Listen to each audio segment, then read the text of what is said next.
मैं जगन्नाथपुरी से आता हूं और आज मैं गर्व से यहां जय जगन्नाथ कहते हुए कहता हूं कि लोकतंत्र का जन्म जगन्नाथ धाम में ही हुआ।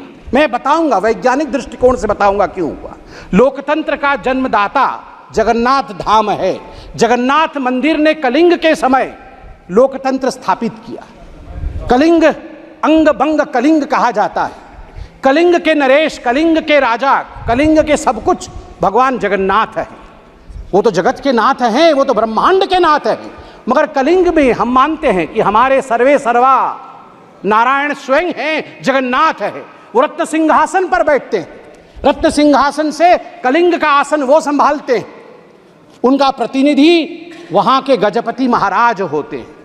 मगर आप देखिए सुंदरता, लोकतंत्र का जन्म कैसे होता है। जगन्नाथ महाराज भी राजाधिराज जगन्नाथ, इस जगत के नाथ जगन्नाथ रत्न सिंहासन को त्याग करके साल में एक बार वो रथारूढ़ होते हैं। वो कहते हैं मैं गरीबों से मिलने जाऊंगा, उनके घर तक जाऊंगा, जो मेरे पास नहीं आ सकते हैं मैं उनसे मिलूंगा। यही लोकतंत्र है, यह प्रजातंत्र है।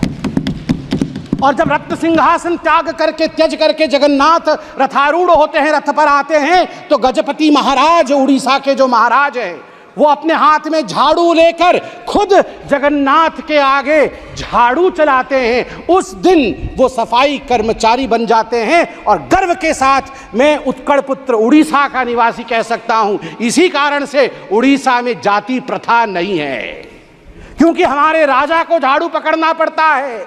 जगन्नाथ के सामने लोकतंत्र चलती है और लोकतंत्र की जगन्नाथ की भूमि में राजा भी झाड़ू मारने के लिए बाध्य है। उसे छेरा पोहरा कहते हैं। 7 तारीख को रथ यात्रा है। आप देखेंगे राजा स्वयं झाड़ू मार रहे होंगे और तभी जगन्नाथ आगे बढ़ेंगे। यह लोकतंत्र की महिमा है। जब तक सनातन है तब तक लोकतंत्र रहेगा भारतवर्ष में।